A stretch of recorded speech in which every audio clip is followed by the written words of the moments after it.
Welcome to the Future of Payroll and Workforce Management Insights by HR.com, your go-to resource for insights into payroll and workforce management.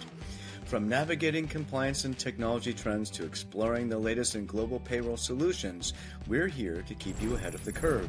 Join us as we dive into the forces reshaping payroll and share practical strategies to optimize your workforce management. Let's get started. Well, hello, everyone, and welcome to the latest episode of Future of Payroll and Workforce Management, a podcast here at HR.com, where I am your host. My name is Brent Skinner. I do many things here, and my guest today is Amit Levi, who is Chief Product Officer of Papaya Global. Welcome, Amit. Hey, Brent. Thank you for having me. Oh, yeah, absolutely. Thank you for joining me for this episode of the podcast. And I know we have a really exciting, really interesting, intriguing topic today. It's the data story of payroll, in global payroll, really. And and I want to get into that. We have a lot of things we want to cover in these 20 minutes. But first, as I like to ask all my guests, and by the way, you are a repeat guest on the podcast. Thank you. That is a much smaller group, a rare sort of rarefied breed. A lifetime achievement. Yes, it is. Maybe we'll go for 3-time appearance sometime. We'll try Exactly. for that. I'm a big NBA lover, and I believe in trees. Having Oh yeah. Yeah, exactly. Yeah. Oh yeah. I'm a big Celtics fan, Patriots fan. I'm over here in the United States. Anyway, what got you into employers of record? What got you into this line of work? Thanks for asking. So Brent, I actually here where I work, I had the opportunity in my life to work for many different startups, and a startup every time is a new adventure. You build something from the get-go. I'm sure, like building this podcast from scratch, having an idea, building around it, getting an audience. It's much the same when you build a product. You get it from the start, and you build something. Um, I've had the privilege of building a lot of data products over the last basically all of my life, and data is being used differently for many different use cases.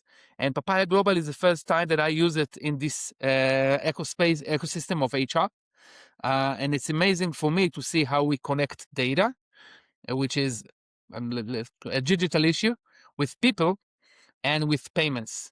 And for me in Papaya, this connection between data and payments and people is something that stands out and makes me enjoy my work.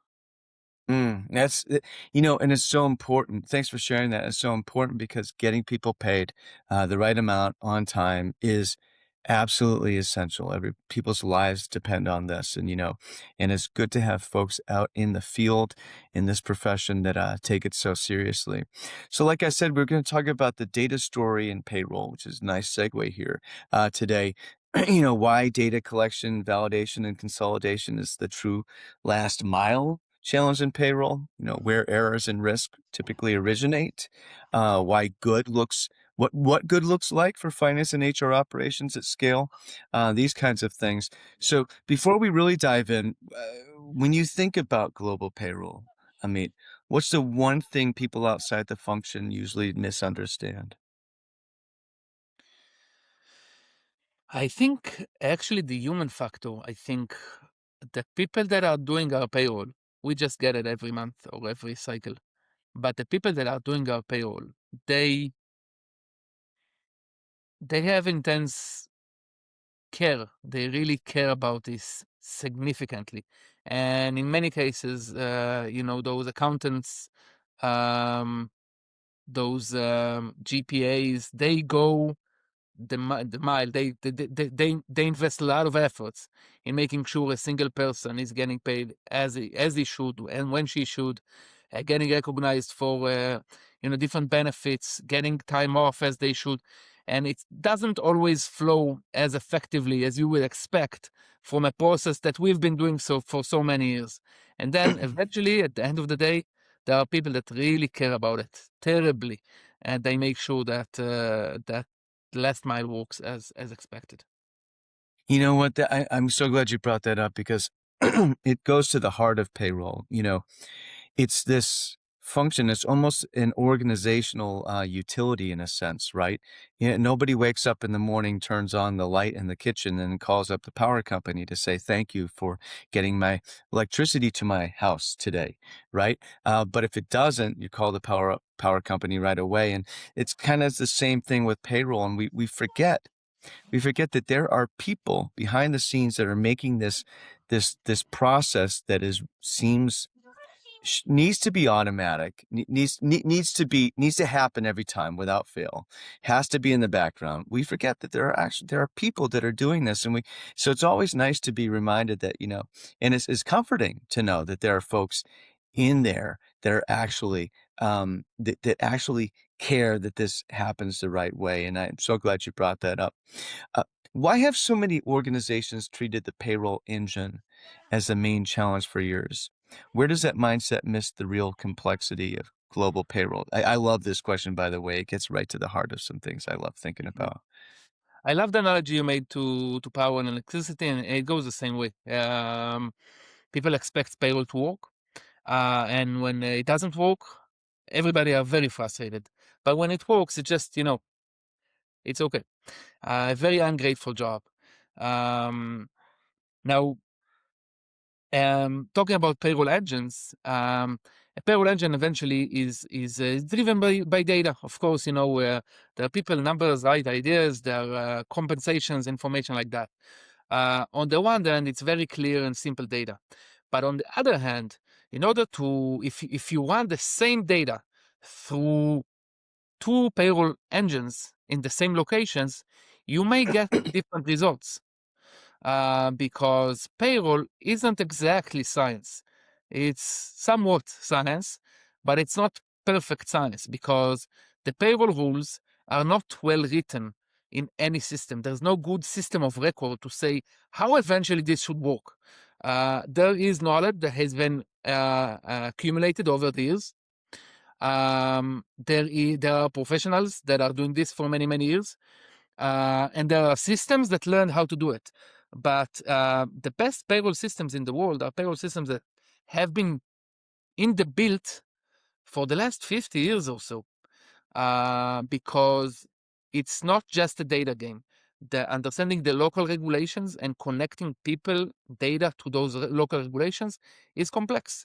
And this is why many organizations struggle with this initiative forever. Yeah, yeah. It does seem to be uh, a little bit too reductionist, I think, to kind of think of having one global payroll engine, right? So it's really interesting because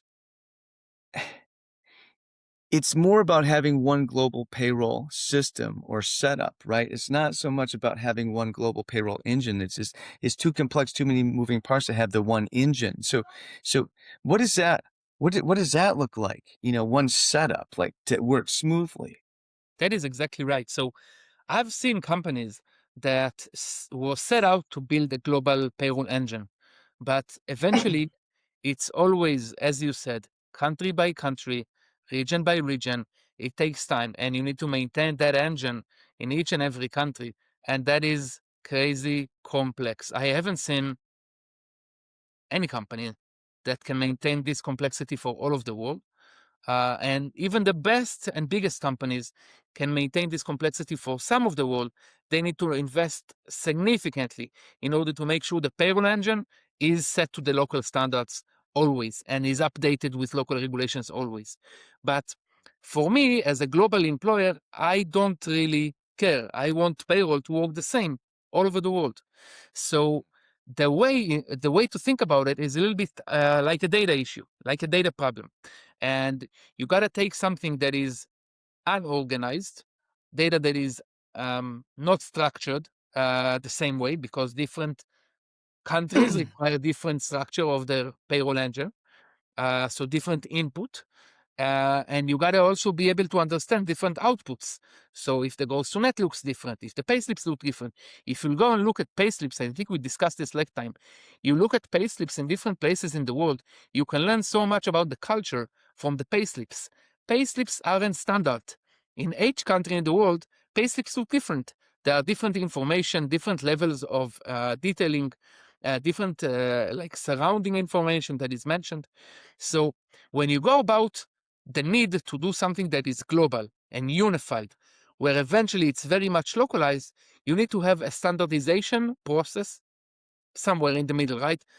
Preferably in the entry point and also in the output point.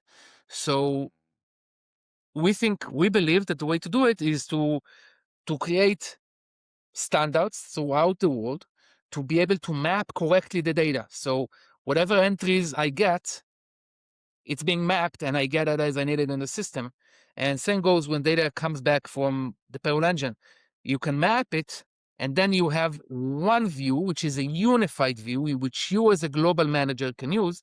But locally, for every employee and for every payroll engine, you also have the local nuance. And so you gotta have a mapping process that standardizes the local to global.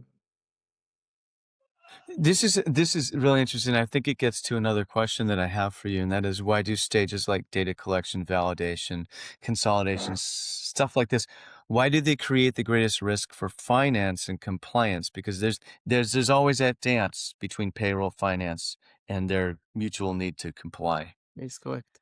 In the data, you say garbage in, garbage out. And in payroll, Yeah. it's very much the same, just with bigger implications. Um, you gotta have everything standardized and organized. And actually, when you solve the data issue, if you're able to create clean data to send through the system, and if you're able to understand the response and also standardize it, it becomes pretty easy to do it at scale. We at Papaya, we do it at huge global scale for many workers and many companies. And the reason, the way we've been able to do it is since we've augmented this complexity through those processes of mapping and standardization. Um, and once it's okay, once the data is clean, once it's mapped correctly, then it becomes very easy to put on top of it additional processes like journal entries, like payment, like distribution. Once everything is standardized, you can build on top. And of course, in the world of today, you can build AI on top of it. And then you can use different AI capabilities on top of this standardized data. But as long as you need to do manual work, manual adjustments, as long as the data is not really in your control, you cannot continue and build the other layers of this building. Yeah, that makes a lot of sense. You mentioned AI. We hear a lot about quantum computing too. Do you think that's going to have um, a measurable impact on global payroll processing once quantum computing finally sort of becomes ready for prime time, I guess? So AI for sure, and I think we already see it in many of the companies. And basically, I believe today in AI, we're talking about a ratio of uh, even in how organization work, in how the workforce is built, for one human and 10 agents, 1 per 10. So if a company has 100 workers, it actually has 1,000 workers if we account for the volume and power of the agents in the world. So AI for payroll and AI in the world of workforce is significant, and we see that. With regards to quantum computing, I think this is very it's it's it's um, it's a question of huge need, huge compute power. And I don't believe this is a problem that we face in the world of payroll today. So today in the world of payroll, if you look at data volume, if you look at gaming companies, streaming companies, um, those are the social networks, those generate huge amounts of data volume. Payroll is actually very scarce in the amount of data it generates. It's a little bit data, right? But this data is very important. So it's more like banking. You gotta be very specific and you gotta be very mindful about each and every data entry. However, it doesn't really amount to big scale of compute that is needed to support it. That makes sense. I hadn't thought of that. Thank you for Thank you for clarifying that. You're right, absolutely right. The amount of data, it isn't really the amount of data, it's just the complexity of compliance, really, the statutory authorities, that's where the real complexity in global payroll is. So when you're an organization, where payroll technically works, right? It works, but it consumes a lot of time and energy, right? Um and let me just, I've read research from, all sorts of different places. There's one place, I can't remember the name of the place for some reason. It's a really well-known research organization, but in any event, um, it organizations where organizations that the payroll department spends more than, I think it's 15%, or excuse me, more than, it's some threshold of time. If they spend more than that threshold of time just making sure payroll happens every pay period, then they really struggle to be strategic in payroll. And we don't have to get into what it means to be strategic in payroll. That's another, whole conversation which we can have sometime. But with that in mind, organizations where payroll works, it happens. They don't get it wrong, but it just consumes a lot of time and energy. What's the first thing they should start thinking about differently? Okay, so let's go back to the human factor. The people that run payroll, they know it very well, and they know exactly what they do in each and every cycle. And usually, each payroll has those mundane tasks, things that we do over and over again, and they takes a lot of time. Um, where we don't really provide value. We're really mostly afraid of not doing a mistake, but we don't really provide true value to the process. We're just running those tasks. Um, if this is most of the day, if this is most of the cycle, me slowly going line by line, making sure payroll is accurate, then then I can be automated. Then I think I should look into how can I automate those processes. And today, again, once the data is standardized, once the calculation is easy to view, I can easily start to pretty easily monitor the process. As a human, I should be the orchestrator of the process. So I want to see that eventually all of the employees got calculated correctly.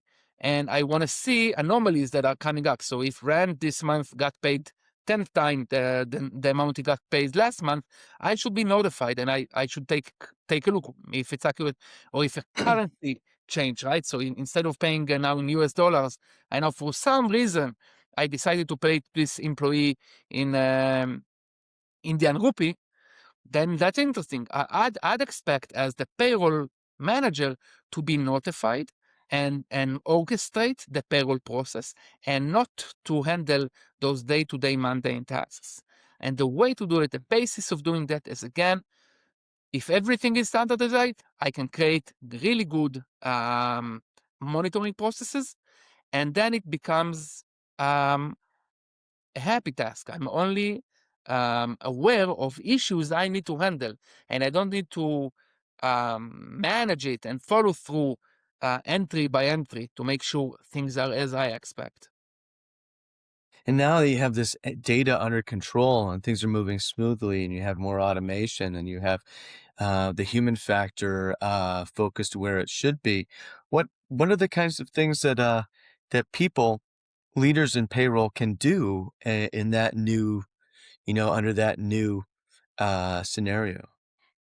Good. So I think if we want to have our organization ready for the future, we want to be able to support many different of employment types. So payroll, right? But also contingent workers, maybe contractors, maybe also the employment of agents, maybe the ability to run payroll globally and pay globally. So if I'm a really, if I'm once I'm caught up with day-to-day payroll, I can drive additional value to my organization and help the organization be able to grow in how they employ people and where they employ people. So the organization can see even the payroll as as a revenue unit and not only as an expense unit, because I can come back to the org and tell them, hey guys, we've got things set up correctly. let's now explore hiring people at a remote location, for example, because it's no problem. I can pay them and I can calculate the salary for them. Just bring it on, add it to this to the data infrastructure that we already have, to the infrastructure that we've built, and we'll be able to handle that as payroll experts. And then I become an enabler to the business, and not person that stops the business from growing. Yeah. Yeah, that's a really a new paradigm for payroll folks. And the thing is that it's moving in that direction anyway, you know. So it really is incumbent upon leaders in payroll and to embrace their new emerging role. And this is a larger conversation around HR and everything. Um, Amit, thank you so much for being a guest today on the podcast, your second time, and this has been a really, really illuminating conversation. Thank you so much. Thank you for having me, and I'm looking forward for the third and fourth time. That's right. That's right. Thanks for tuning in to the Future of Workforce Management and Payroll Insights by HR.com. We hope today's episode brought you valuable insights and fresh perspectives on the future of payroll and workforce management. Be sure to check out more episodes and explore resources at hr.com/podcast or wherever you listen to podcasts. Until next time, keep innovating and making a difference in the world of payroll and workforce management.